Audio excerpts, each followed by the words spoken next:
আপুনি গোলাপ গামোচাৰে সম্বৰ্ধনা জনাব মিলন দত্তৰ পৰিবাৰ মুন্নি দত্ত।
ফটো হলো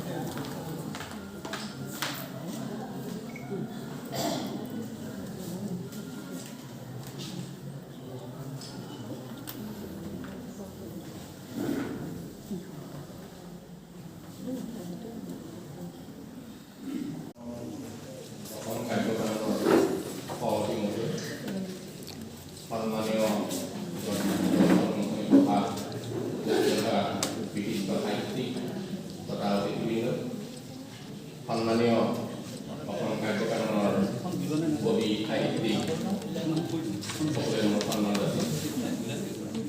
আজি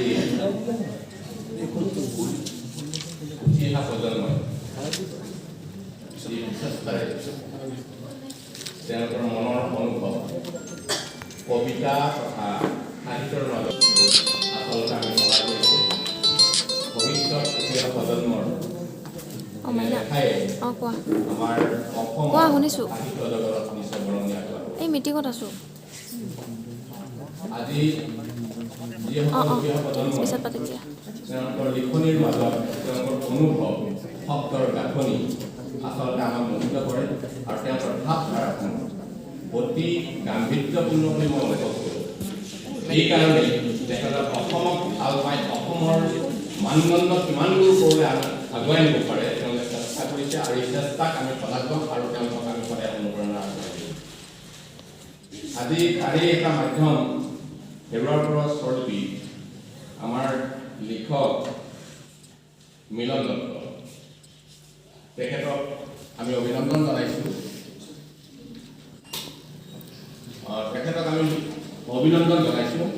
তেখেতৰ কবিতা পুথিখনক আমি অতি আদৰেৰে গ্ৰহণ কৰিছোঁ আৰু পাঠক সমাজে এই পুথিখন আদৰি ল'বলৈ আমি আশা ৰাখিছোঁ। তেখেতৰ সুদূৰ ভৱিষ্যত উজ্জ্বল কামনা কৰিছোঁ। আজি পুথিখন আমি উন্মোচন কৰিবলৈ বিধান গড়ে জানে কিদৰে গঢ় শিপিটি সৰু লাগি ৰাখে ধোঁৱা উৰাই গুচি যায় ডিঙি শিল ফুলাই কথা কোৱা মানুহ ডিঙি শিল ফুলাই কথা কোৱা মানুহৰ স্বৰ্গ প্ৰাপ্তি সহজ সেই কথা জানি ভোগ পালে বশীকৰণ কৰে সহায় মানুহ সৰ্বোচ্চ দি ফেটা পৰি যোৱা নৈখনৰ বঙিয়াই বুজাই গম পাবা নৈখনৰ একো ভুল নাই পাপ খৰচীৰ দৰে থকা নৈখনিৰ একো কথাই পাপ নাই পলসৰ দৰে সপি যায় সকলো সাঁচতীয়া ধন গুণ সেই পলসতে ৰাজককাৰ দিনৰ পৰা আমাৰ ধাৰৰ খেতি এতিয়া ৰাজহাঁহ হ'ল মোৰ দেন চাব পাৰোঁ এতিয়া অসহ্য স্পট থকা এবেগ মাটিত থিয় হৈ ঘূৰাই দিব পৰাকৈ কংসৰ এবাৰ জন্ম হ'ল নিমখ বা ৰঙা চাহ চাকি চাব পৰাকৈ এখন জিভা বিদায়ৰ যন্ত্ৰণা মাৰি ল'ব নোৱাৰিবলৈ এটা কোমল কৰি যায় এটা বৰ্ণিল মগজু গঢ়ি উঠিল এই পলসৰ দৃশ্যটি এই নদী নিচুকাই থৈ যোৱা নদীখনৰ নগেলৰ নাও অনেক ফৰাফটৰ নগেৰে মানুহ জানে নাও কথা পূজাৰে মাছৰ ভৰসা লিখে ভালে হিলিলিপি কবিতা পাৰ কাটি কাটি বখাব নাজানে নৈখনক অথবা পাৰ বান্ধি বান্ধি চেকিব নাজানে নৈখনৰ বুকুত নৈখনৰ আনন্দ স্নেহশীল নদী এজন তেনেকৈ শিকি যায় ডিঙিৰ শিল ফুলাই পৰিব